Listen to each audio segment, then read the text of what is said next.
Hey guys, Rob here, and coming up it is my review of Disney's latest princess fairy tale, Frozen. Frozen is the new computer animated film from the Disney Studios. It has Kristin Bell as the voice of Anna, who lives in the kingdom of Arrendelle, and she sets off on a journey with her companions, a handsome ice seller, his pet reindeer, and a comical snowman to find her sister Elsa, who has this curse that everything she touches with her fingers turns to ice, including their kingdom. The sisters were pretty inseparable as kids, but Elsa's power almost hurt Anna, and as a result they were both forced to live in these separate existence. Now, when I was watching Frozen, I could not help but recall the Disney movies from the 90s, like Beauty and the Beast, Pocahontas, and The Little Mermaid. They featured lead female characters supported by colorful and memorable ones, and featuring a memorable score by mostly Broadway composers.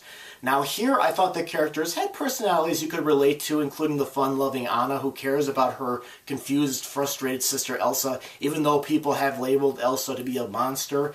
And I thought Kristin Bell brought a pleasant charm to the role, and I thought that Broadway's Idina Menzel brought a sense of pathos to Elsa. Elsa really loves her sister, but she's afraid that she will harm her.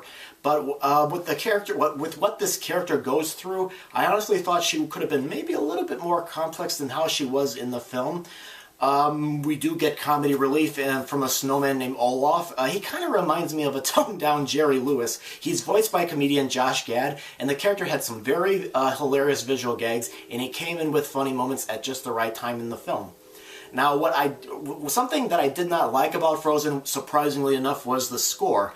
After leaving the movie theater, a few hours later, when I was trying to, recall the movie, none of the songs really stuck with me, even though I remember the sequences very well. Like, I remember there's a sequence where the snowman is singing a song about what he imagines summer would be like, and there's, of course, one where Elsa's creating her ice castle, and she's talking about being free and being herself and what have you. But these songs, if you look at something from Little Mermaid, Beauty and the Beast, and Aladdin, the words to these songs. They're very memorable. Anybody could sing them out of nowhere, but I don't really think the songs in Frozen really had that same effect. Another problem I had with these songs was it was like the songs were written, I don't know how else to say this, but it was like the songs were written and performed for a stage musical and not for a film. I mean, the Broadway-like numbers I thought were very showy, and I felt that some of them stopped the story.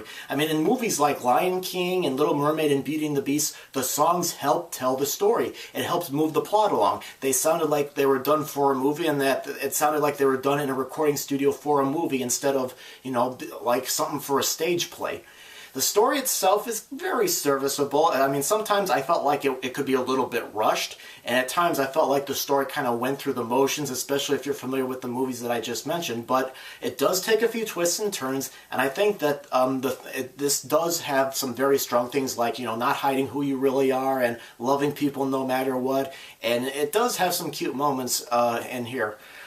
To me, it was entertaining. I don't think this is the best Disney film Disney has made in recent years. I think Wreck-It Ralph is probably one of the best ones, I would say, in the last couple of years, but I do agree that it is kind of better than a lot of the other computer animated films that have come out this year, like Freebirds, Cloudy with a Chance of Meatballs 2, and Epic. But I think if they're trying to get back to how it was in the 90s, I still think they have a little bit more ways to go. But still, Frozen was entertaining enough. I'm going to give it a mild see-it-in-theaters rating. Alright, so that's my review of Frozen. If you've seen it, tell me what you thought about it and whether or not you disagree with any of my points or any of my opinions. And thanks again for watching. And if you enjoyed this video and you want to look at what else we have, we've got a ton of videos on this channel. And also, feel free to subscribe to the channel and look at some other stuff that's coming to a theater near you or what's out on DVD. Thanks very much for watching.